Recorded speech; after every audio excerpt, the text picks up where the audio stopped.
नमस्कार साथियों, आप देख रहे हैं बिहार समाचार। आइए जानते बिहार की दिन भर की ताजा और बड़ी खबरें। आज की पहली खबर, सीएम नीतीश ने एक क्लिक से पेंशनधारियों के खाते में भेजी राशि। मुख्यमंत्री नीतीश कुमार ने एक ऐतिहासिक फैसला लिया। इसके तहत सामाजिक सुरक्षा पेंशन की राशि 400 रुपए से बढ़ाकर 1100 रुपए करने की घोषणा की। इस अवसर पर आज वर्चुअल कार्यक्रम आयोजित हुई। इसमें मुख्यमंत्री ने एक क्लिक से डायरेक्ट बेनिफिट ट्रांसफर के माध्यम से सभी पेंशनधारियों के खाते में नई दर से राशि भेजी। यह निर्णय प्रदेश के वृद्धजनों, विधवाओं और दिव्यांगजनों के लिए एक महत्वपूर्ण राहत के रूप में आया है। पहले 400 रुपए मिलने वाली यह राशि अब 3 गुना से भी अधिक हो गई है, जो इस वर्ग के जीवन यापन में काफी सहायक सिद्ध होगी।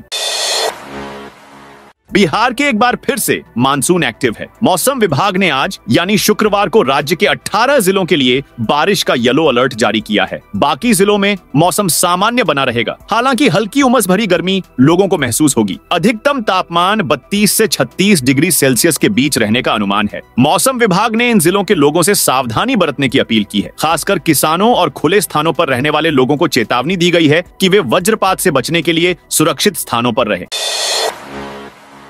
गयाजी में भीड़ ने पुलिस की गाड़ी फूंकी। पथराव। गयाजी में शुक्रवार को पुलिस गाड़ी की टक्कर से एक युवक की मौत हो गई। पुलिसकर्मी शराब तस्करी के शक में ग्रामीण का पीछा कर रही थे। इस दौरान धक्का लगने से मौत हो गई। युवक की मौत की खबर सुनते ही इलाके में बवाल मच गया। लोगों ने पुलिस को घेर लिया। बहस होने लगी। गाली गलौज शुरू हुई। इसके बाद भीड़ ने पुलिस की गाड़ी को आग के हवाले कर दिया। इसमें 2 पुलिस वाले घायल हुए हैं। कुछ पुलिस वालों ने भागकर अपनी जान बचाई है।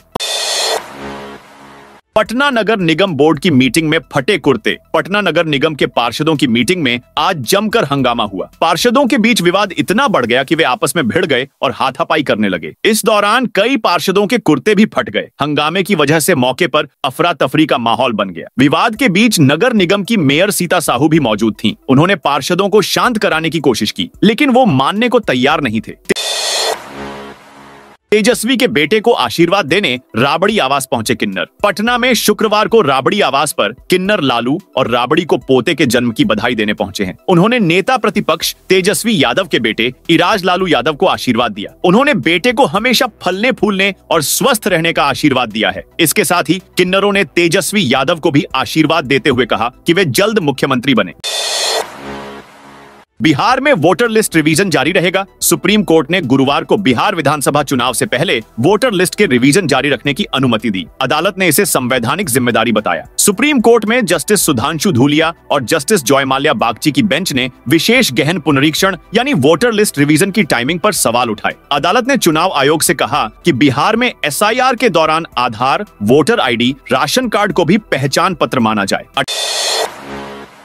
18 जुलाई को प्रधानमंत्री दिखाएंगे हरी झंडी। पटना नई दिल्ली अमृत भारत एक्सप्रेस ट्रेन का उद्घाटन 18 जुलाई को प्रधानमंत्री नरेंद्र मोदी ऑनलाइन करेंगे। 20 जुलाई से इसका नियमित परिचालन होगा। 16 जुलाई तक 22 कोच की रैक दानापुर रेल मंडल और दिल्ली को मिलेगी। यह करीब 130 किलोमीटर प्रति घंटा की रफ्तार से दौड़ने वाली सुपरफास्ट ट्रेन है। यात्री इस ट्रेन से पटना दिल्ली के बीच का 1000 किलोमीटर का सफर 10 घंटे में पूरा करेंगे। इसमें जनरल और स्लीपर कोच होंगे। ऐसी कोच नहीं होंगे, लेकिन सुविधाएं वंदे भारत वाली ही होंगी। बिहार में मेडिकल कॉलेजों को निजी हाथों में देने की तैयारी। बिहार में चुनिंदा सरकारी मेडिकल कॉलेज और अस्पतालों को निजी हाथों में देने की कवायद शुरू हो गई है। इन कॉलेजों को पब्लिक प्राइवेट पार्टनरशिप मोड के तहत प्राइवेट सेक्टर को सौंपने के लिए सरकार ने निजी कंपनियों से प्रस्ताव मांगे हैं। डिप्टी CM सम्राट चौधरी ने यह जानकारी दी। उन्होंने कहा कि अगर कोई PPP मोड पर नया मेडिकल कॉलेज एवं अस्पताल बनाता है तो इसके लिए सरकार की ओर से जमीन भी उपलब्ध कराई जाएगी। बिहार के स्कूलों में zone safety programme fail. Bihar में हाईवे और सड़क किनारे के स्कूल सुरक्षित नहीं बन सके हैं। सड़क हादसों में बच्चों की बढ़ती मौत को रोकने के लिए स्कूल जोन सेफ्टी प्रोग्राम बना था। बिहार समेत 5 राज्यों में पायलट प्रोजेक्ट के तौर पर इसकी शुरुआत की गई। इसमें दी गई गाइडलाइन का कितना पालन हुआ, इसको लेकर ऑडिट कराया गया। इसमें सामने आया कि सूबे के स्कूलों में अभियान के तहत सुरक्षा इंतजाम नहीं किए गए हैं। 100 अंक निर्धारित किया गया था, लेकिन अधिकांश स्कूलों को 10 से 12 अंक ही मिले। कुछ स्कूलों को 40 से 45 अंक आए हैं। देवघर ट्रेजरी से अवैध निकासी मामले में लालू प्रसाद, पूर्व IAS अधिकारी बेग जूलियस और पूर्व ट्रेजरी अफसर सुधीर भट्टाचार्य की सजा बढ़ाने के लिए दायर CBI की याचिका को हाईकोर्ट ने सुनवाई के लिए स्वीकार कर लिया है। जस्टिस रंगन मुखोपाध्याय और जस्टिस अंबुजनाथ की खंडपीठ में बुधवार को इस मामले की सुनवाई हुई। बिहार के 16 शहरों में 100 पिंक टॉयलेट बनाने को मंजूरी। बिहार सरकार ने स्वच्छ भारत मिशन के तहत राज्य के 16 शहरी निकायों में 100 पिंक टॉयलेट बनाने की मंजूरी दी है। ये टॉयलेट सिर्फ महिलाओं के लिए होंगे, साथ ही महिलाएं ही इनका संचालन करेंगी। ये पिंक टॉयलेट गयाजी, मुजफ्फरपुर, बिहार शरीफ, पूर्णिया समेत अन्य शहरों में प्रमुख स्थानों के पास बनाए जाएंगे। हार के नगर विकास एवं आवास मंत्री जीवेश मिश्रा ने गुरुवार को यह जानकारी दी। 21 दिनों में जरूर बनवा लें जन्म और मृत्यु प्रमाण पत्र, नहीं तो लगेगी पेनल्टी। पटना जिले में जन्म और मृत्यु के पंजीकरण के नियमों में बदलाव किया गया है। अब 21 दिन के बाद आवेदन करने पर जुर्माना लगेगा। 30 दिन के बाद 20 रुपए, 1 वर्ष तक 50 रुपए और उसके बाद 100 रुपए का जुर्माना लगेगा। जन्म मृत्यु रजिस्ट्रीकरण अधिनियम 1969 के तहत यह बदलाव किया गया है, जो शहरी और ग्रामीण दोनों क्षेत्रों में लागू होगा। गंगा, कोसी समेत अन्य नदियों के लिए गाद प्रबंधन नीति बनेगी। बिहार में हर साल मानसून के समय आने वाली बाढ़ की विभीषिका से निजात दिलाने के लिए गाद प्रबंधन नीति तैयार की जाएगी। गंगा, कोसी समेत अन्य नदियों में गाद के प्रबंधन के लिए सुव्यवस्थित ढंग से काम होगा। केंद्रीय गृह मंत्री अमित शाह की अध्यक्षता में गुरुवार को रांची में हुई पूर्वी क्षेत्रीय परिषद की बैठक में इस पर सहमति बनी। बिहार सरकार की यह पुरानी मांग थी, जिसे मंजूर किया गया। इस बैठक में बिहार की ओर से डिप्टी सीएम सम्राट चौधरी ने हिस्सा लिया।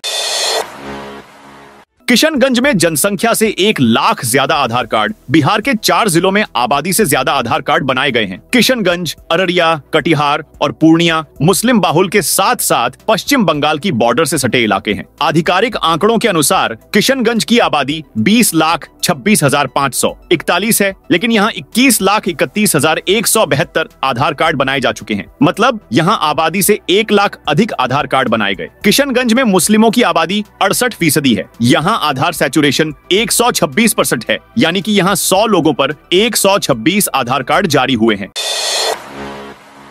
अब गवाहों को उपलब्ध कराया जाएगा बॉडीगार्ड, उनके घरों में लगेंगे सीसीटीवी। गवाहों को घर से लेकर अदालत तक सुरक्षा प्रदान की जाएगी। इसके लिए उन्हें बॉडीगार्ड उपलब्ध कराया जाएगा। साथ ही उनके घरों में सीसीटीवी कैमरे लगाए जाएंगे। इसके लिए बिहार गवाह सुरक्षा योजना के तहत जिले में कमेटी गठित की गई है। सुप्रीम कोर्ट के निर्णय के आलोक में राष्ट्रीय विधिक सेवा प्राधिकार ने गवाहों को सुरक्षा प्रदान करने के लिए एसओपी जारी की है। गवाह के साथ साथ पीड़ित व उनके पक्षकार को भी गवाह सुरक्षा योजना के तहत सुरक्षा प्रदान की जाएगी। 40,000 सीटिंग कैपेसिटी का होगा राजगीर क्रिकेट स्टेडियम। मुख्यमंत्री नीतीश कुमार ने गुरुवार को राजगीर खेल परिसर में निर्माणाधीन क्रिकेट स्टेडियम का स्थल निरीक्षण किया। इस दौरान अधिकारियों ने मुख्यमंत्री को बताया कि राजगीर क्रिकेट स्टेडियम में 40,000 दर्शकों के बैठने की व्यवस्था रहेगी। इस क्रिकेट स्टेडियम में खिलाड़ियों तथा दर्शकों की मूलभूत सुविधाओं, मीडिया गैलरी के साथ ही हर प्रकार की जरूरतों को ध्यान में रखते हुए निर्माण कार्य सुनिश्चित कराया जा रहा है। सावन में देवघर जाने के लिए 6 स्पेशल ट्रेन चलेगी समस्तीपुर से। ट्रेन से देवघर जाने वाले कांवरियों के लिए राहत की खबर है। पूर्व मध्य रेलवे प्रशासन अलग अलग जगह से श्रावणी मेला 6 जोड़ी स्पेशल ट्रेन चलाने जा रही है, जिसे यात्री बाबा की नगरी जाकर जलाभिषेक कर सकेंगे। रेलवे के मुख्य सूचना पदाधिकारी सरस्वती चंद्र ने जानकारी दी है। उन्होंने बताया कि श्रावणी मेला के अवसर पर श्रद्धालुओं की सुविधा के लिए रेलवे की ओर से कई श्रावणी मेला स्पेशल ट्रेन का परिचालन किया जाएगा। इसी कड़ी में और 6 जोड़ी स्पेशल ट्रेनों के परिचालन का फैसला लिया गया है। बिहार कृषि विश्वविद्यालय की नियुक्तियों में अनियमितता की होगी जांच। बिहार कृषि विश्वविद्यालय सबौर में नियुक्तियों में अनियमितताओं की जांच के लिए सरकार ने एक समिति गठित की है। कुलपति दुनिया राम सिंह पर नियुक्ति और नामांकन में गड़बड़ी के आरोप हैं। साथ ही आरक्षण नियमों की अनदेखी का भी आरोप है। कृषि निदेशक नितिन कुमार सिंह की अध्यक्षता में 4 सदस्यीय जांच समिति बनाई गई है। कृषि विभाग ने नई नियुक्तियों पर रोक लगा दी है। महिला की जगह सीएम का फोटो लगाने वाले पर एफआईआर। मधेपुरा नगर परिषद के वार्ड 15 में महिला मतदाता के वोटर कार्ड में उनकी फोटो की जगह मुख्यमंत्री नीतीश कुमार की तस्वीर छप गई। इस गंभीर चूक के लिए नगर परिषद की कार्यपालक पदाधिकारी तान्या कुमारी ने पूर्व बीएलओ पार्वती कुमारी के खिलाफ प्राथमिकी दर्ज कराई है। रायपुर में यूपी, झारखंड, बिहार के मजदूरों को बंधक बनाया। छत्तीसगढ़ की राजधानी रायपुर की एक मशरूम फैक्ट्री में उत्तर प्रदेश, बिहार और झारखंड के 97 मजदूरों को बंधक बनाकर रखा गया था। इन मजदूरों को फैक्ट्री में बिना वेतन के जबरन काम कराया जा रहा था। महिला एवं बाल विकास विभाग ने इन मजदूरों को रेस्क्यू कर बाहर निकाला है। इनमें महिलाएं, पुरुष और बच्चे शामिल हैं। मामला खरोरा थाना क्षेत्र का है। इसका खुलासा जब हुआ जब कुछ मजदूर फैक्ट्री मालिकों की प्रताड़ना से तंग आकर 2 जुलाई को रात फैक्ट्री से भाग निकले। वे लगभग 15 से 20 किलोमीटर तक पैदल चलकर रायपुर पहुंचे। वहां वे भाटा गांव बस स्टैंड पर पहुंचे, जहां कुछ स्थानीय लोगों ने उनकी हालत देखकर मदद की और उन्हें पुलिस तक पहुंचाया। दरभंगा में 10 अफसरों का जिलाधिकारी ने वेतन रोका। दरभंगा में मतदाता सूची के विशेष गहन पुनरीक्षण कार्य में लापरवाही बरतने पर 10 अधिकारियों का वेतन अगले आदेश तक रोक दिया गया है। कार्रवाई जिला निर्वाचन पदाधिकारी सह जिलाधिकारी कौशल कुमार ने की है। उन्होंने बताया कि भारत निर्वाचन आयोग के निर्देश पर 26 जून 2025 से मतदाता सूची का विशेष गहन पुनरीक्षण कार्य शुरू हुआ है। मुकेश सहनी ने चुनाव से पहले खेला दांव। इन लोगों को हर महीने 5,000 रुपए देने का ऐलान। बिहार में विधानसभा चुनाव 2025 से पहले राजनीतिक दलों की घोषणाएं जारी हैं। विकासशील इंसान पार्टी वीआईपी के मुकेश सहनी ने मछुआरा दिवस पर मल्लाहों को लीन सीजन में प्रति माह 5,000 रुपए की आर्थिक सहायता देने का ऐलान किया है। सहनी ने मल्लाहों को नीली क्रांति का नायक बताते हुए कहा कि सरकार बनने पर उन्हें यह सहायता दी जाएगी क्योंकि नीति में उनका भी हिस्सा होना चाहिए।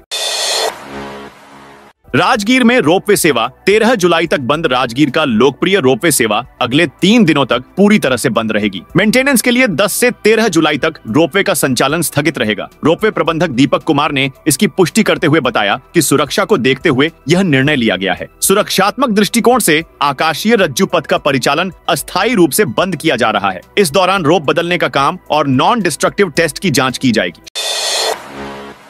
शेखपुरा में हाईकोर्ट के आदेश पर अतिक्रमण हटाओ अभियान। शेखपुरा के गोल्डन चौक के पास गुरुवार को पटना हाईकोर्ट के आदेश पर नगर थाना पुलिस ने अतिक्रमण हटाओ अभियान चलाया। यह कार्रवाई कटारी गांव निवासी उमेश सिंह की जमीन से अवैध कब्जा हटाने को लेकर की गई, जिस पर मनोहर यादव, सतीश यादव, पिंटू यादव, बलदेव यादव और संतोष यादव द्वारा वर्षों से कब्जा कर मकान व खटाल बना लिया गया था। पटना में गंगा का जलस्तर बढ़ा, सभी घाटों पर पानी चढ़ा। पटना में गंगा का जलस्तर बढ़ रहा है। पिछले 24 घंटे में दीघा घाट पर 22 सेंटीमीटर और गांधी घाट पर 21 सेंटीमीटर बढ़ा है। जल संसाधन विभाग के मुताबिक बुधवार को दोपहर बाद 2 बजे दीघा घाट पर जलस्तर 46.86 मीटर और गांधी घाट पर 45.95 मीटर मापा गया है। इन दोनों जगहों पर जलस्तर अभी खतरे के निशान से नीचे है। खतरे का निशान दीघा घाट पर 50.45 मीटर और गांधी घाट पर 48.6 मीटर है। हालांकि शहर के सभी घाटों पर गंगा का पानी चढ़ गया है। कटोरिया में निःशुल्क कांवरिया सेवा शिविर का उद्घाटन। सावन माह की शुरुआत के साथ ही नालंदा जिला के समाज सेवियों ने कांवरिया सेवा का एक उदाहरण प्रस्तुत किया है। बांका जिला के कटोरिया में निःशुल्क नालंदा जिला कांवरिया सेवा शिविर का उद्घाटन नालंदा जिला के चौरबिघा निवासी और परविंदर इंटरप्राइजेस के निदेशक अरविंद कुमार सिन्हा ने किया। मतदाता पुनरीक्षण गरीबों को मतदान से रोकने की तैयारी। महागठबंधन के नेताओं ने बिहार बंद को सफल बताया है। कहा कि मतदाता पुनरीक्षण गरीबों को मतदान से रोकने की तैयारी है। रालोजपा के राष्ट्रीय अध्यक्ष पशुपति कुमार पारस ने कहा कि चुनाव आयोग अब निष्पक्ष नहीं रह गया है। यह केंद्र की एनडीए सरकार के इशारों पर पक्षपातपूर्ण कार्य कर रहा है। वहीं कांग्रेस के प्रदेश अध्यक्ष राजेश राम ने कहा कि बिहार बंद वोटबंदी और गुंडा राज के खिलाफ है। ये पूरी तरह सफल रहा। आम जनता ने बंद का समर्थन किया। बिहार की आर्थिक रफ्तार पर नजर रखने वालों के लिए अच्छी खबर है। देश के बड़े राज्यों में जीएसटी वसूली में सबसे अधिक उछाल जून महीने में बिहार में रही। जीएसटी कलेक्शन में जून 2024 की तुलना में 12% की बढ़ोतरी हुई है। पिछले साल जून में जीएसटी संग्रह 1,525 करोड़ का हुआ था, जो इस साल बढ़कर 1,709 करोड़ हो गया है। जाहिर है कि यह काम धंधे और कारोबार बढ़ने का नतीजा है। आने वाले दिनों में इससे रोजगार, विकास और समृद्धि का रास्ता भी तैयार हो सकता है। भोजपुर की प्रभावती से सीएम नीतीश ने की बातचीत। महिला बोली, साड़ी खरीदेंगे। आरा शहर के नागरी प्रचारणी सभागार में सामाजिक सुरक्षा पेंशनधारियों के खाते में बढ़ी हुई दर पर राशि देने का कार्यक्रम आयोजन किया गया। कार्यक्रम के दौरान नीतीश कुमार ने वीडियो कॉन्फ्रेंस के जरिए लोदीपुर गांव की रहने वाली प्रभावती देवी से बात की। उन्होंने 2,88,000 पेंशनधारियों के सीधे खाते में 1,100 रुपए भेजे। किशनगंज में 1,71,00,000 की लागत से बनेगा पार्क। किशनगंज के खगड़ा स्टेडियम के समीप खाली पड़ी जमीन पर जल्द ही एक आधुनिक पार्क का निर्माण होने जा रहा है। इस परियोजना को बिहार शहरी विकास कंपनी द्वारा 1,71,00,000 की लागत से बनेगा। पार्क किशनगंज के खगड़ा स्टेडियम के समीप खाली पड़ी जमीन पर जल्द ही एक आधुनिक पार्क का निर्माण होने जा रहा है। इस परियोजना को बिहार शहरी विकास कंपनी द्वारा 1,71,00,000 की लागत से बनेगा पार्क। किशनगंज के खगड़ा स्टेडियम के समीप खाली पड़ी जमीन पर जल्द ही एक आधुनिक पार्क का निर्माण होने जा रहा है। रहा है। इस परियोजना को बिहार शहरी विकास कंपनी द्वारा 1,71,00,000 की लागत से बनेगा। पार्क किशनगंज के खगड़ा स्टेडियम के समीप खाली पड़ी जमीन पर जल्द ही एक आधुनिक पार्क का निर्माण होने जा रहा है। इस परियोजना को बिहार शहरी विकास कंपनी द्वारा 1,71,00,000 की लागत से बनेगा। पार्क किशनगंज के खगड़ा स्टेडियम के समीप खाली पड़ी जमीन पर जल्द ही एक आधुनिक पार्क का निर्माण होने जा रहा है। बक्सर के ब्रह्मेश्वर नाथ मंदिर का रातों रात बदला था। द्वार बक्सर में स्थित प्राचीन ब्रह्मेश्वर नाथ मंदिर वैदिक युग की आस्था का केंद्र है। ब्रह्मपुर गांव में स्थित यह मंदिर चोलकालीन वास्तुकला का उत्कृष्ट उदाहरण है। सावन के मौसम में लाखों श्रद्धालु यहां दर्शन के लिए आते हैं। पौराणिक मान्यताओं के अनुसार इस मंदिर में स्थापित शिवलिंग की प्रतिष्ठा स्वयं ब्रह्मा जी ने की थी। मंदिर के पुजारी पप्पू पांडेय ने बताया कि शिव महापुराण की रुद्र संहिता के 16वें श्लोक में इस मंदिर का विशेष उल्लेख मिलता है। गाँव का नाम ब्रह्मपुर भी ब्रह्मा जी के नाम पर ही पड़ा। प्राचीन समय में यह स्थान घने जंगलों से घिरा था। यहाँ भैरवनंद योगी संप्रदाय के साधु तपस्या करते थे। सिर्फ पटना में रुकेगी बुलेट ट्रेन। 4 घंटे में दिल्ली 350 किलोमीटर प्रति घंटे की रफ्तार से चलने वाली बुलेट ट्रेन को दिल्ली हावड़ा के बीच चलाने के लिए बिहार में सर्वे का काम पूरा हो गया है। इसकी रिपोर्ट रेल मंत्रालय को सौंप दी गई है। दिल्ली कोलकाता का 1669 किलोमीटर का सफर बुलेट ट्रेन से 6.5 घंटे में तय होगा। वहीं पटना से दिल्ली का सफर करीब 4 घंटे में तय होगा। अभी पटना से दिल्ली की करीब 1000 किलोमीटर की दूरी 13 से 14 घंटे में तय होती है। बिहार में कांवरियों को मिलेगी जर्मन टेंट सिटी की सुविधा। सावन महीने की शुरुआत आज यानी शुक्रवार से हो गई है। सावन में 1 महीना श्रावणी मेला लगता है। इस दौरान लाखों की संख्या में श्रद्धालु कांवर लेकर देवघर यानी बाबा धाम जाते हैं। यह यात्रा बिहार के सुल्तानगंज से शुरू होती है। श्रद्धालु ज्योतिर्लिंग के दर्शन के लिए 105 किलोमीटर की पैदल यात्रा करते हैं। वहीं सोनपुर के पहलेजा घाट से भी श्रद्धालु गंगा जल लेकर मुजफ्फरपुर स्थित बाबा गरीबनाथ तक कांवर लेकर जाते हैं। इस साल कांवरियों को लेकर बिहार सरकार की ओर से भी सुविधा मुहैया कराई जा रही है। विश्व प्रसिद्ध श्रावणी मेले की शुरुआत डिप्टी सीएम करेंगे। उद्घाटन आज से विश्व प्रसिद्ध श्रावणी मेले की शुरुआत हो गई है। इसको लेकर सुल्तानगंज, अजगैबीनाथ धाम और आसपास का पूरा क्षेत्र सज धज कर तैयार हो चुका है। नमामि गंगा घाट पर मेला का उद्घाटन डिप्टी सीएम सम्राट चौधरी और विजय कुमार सिन्हा करेंगे। अध्यक्षता बिहार सरकार के राजस्व एवं भूमि सुधार मंत्री संजय सरावगी करेंगे। बेतिया में 200 मीटर जियो बैग बांध धंसा। पश्चिम चंपारण के योगा पट्टी प्रखंड अंतर्गत सिसवा मंगलपुर गांव में गंडक नदी का जियो बैग से बना तटबंध गुरुवार को अचानक धंस गया, जिससे इलाके में अफरा तफरी और भय का माहौल बन गया है। वाल्मीकि नगर गंडक बराज से 1,09,000 क्यूसेक पानी छोड़े जाने के बाद नदी का जलस्तर में तेजी से बढ़ाव देखा जा रहा, जिससे दबाव के कारण करीब 200 मीटर लंबा और 20 फीट गहरा हिस्सा जियो बैग तटबंध धंस गया। वेटनरी ग्राउंड में फायरिंग के बाद छात्रों का प्रदर्शन। पटना के वेटनरी ग्राउंड में गुरुवार की देर शाम खेलने के दौरान मारपीट और फायरिंग की घटना हुई। इस घटना में स्टूडेंट मयंक की हाथ में गोली लगी है, जिसका इलाज चल रहा है। शुक्रवार को इस मामले को लेकर वेटनरी कॉलेज के स्टूडेंट्स का गुस्सा देखने को मिला। सुबह से कॉलेज कैंपस में प्रदर्शन हो रहा है। घटना एयरपोर्ट थाना क्षेत्र की है। बताया जा रहा है कि 2 दिन पहले भी गोली चलाने वाले शख्स से विवाद हुआ था। विश्व जनसंख्या दिवस पर छात्रों ने निकाली रैली। दरभंगा के मारवाड़ी महाविद्यालय में विश्व जनसंख्या दिवस के अवसर पर एक रैली का आयोजन किया गया। राष्ट्रीय सेवा योजना इकाई और सेहत केंद्र के संयुक्त तत्वावधान में आयोजित इस कार्यक्रम की अध्यक्षता प्रभारी प्रधानाचार्य डॉ. सी. साहू ने की। कार्यक्रम में जिला स्वास्थ्य समिति दरभंगा के साथ PFI और PSI भारत का सहयोग रहा। दरभंगा जिले के ADI श्री सुनील कुमार सिंह और MPI सुमित कुमार सिंह ने भी कार्यक्रम में शिरकत की।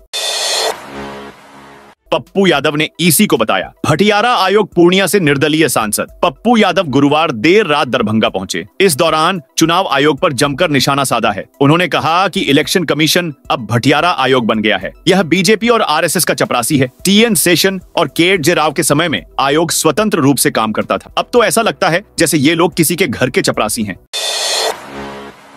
कटिहार में पहली बार ड्रोन से पीछा कर पकड़ी शराब। कटिहार रेलवे स्टेशन पर गुरुवार को रेलवे सुरक्षा बल ने ट्रेन से अवैध शराब पकड़ी। ऑपरेशन सतर्क के तहत यह कार्रवाई की गई। इसमें पहली बार ड्रोन कैमरे से निगरानी की गई। RPF को सूचना मिली थी कि सिलीगुड़ी से कटिहार आने वाली पैसेंजर ट्रेन संख्या 17570 में अवैध शराब की तस्करी हो रही है। निरीक्षक राकेश कुमार के नेतृत्व में एक विशेष टीम बनाई गई। टीम ने कटिहार स्टेशन और रेलवे यार्ड में घात लगाई। ड्रोन कैमरे से ट्रेन की गतिविधियों पर नजर रखी गई। साथियों, ये थी बिहार की दिन भर की ताजा और बड़ी खबरें। आपने अभी तक बिहार समाचार चैनल को सब्सक्राइब नहीं किया तो फटाफट से कर लीजिए, ताकि बिहार की खबरें सबसे पहले आपको मिले।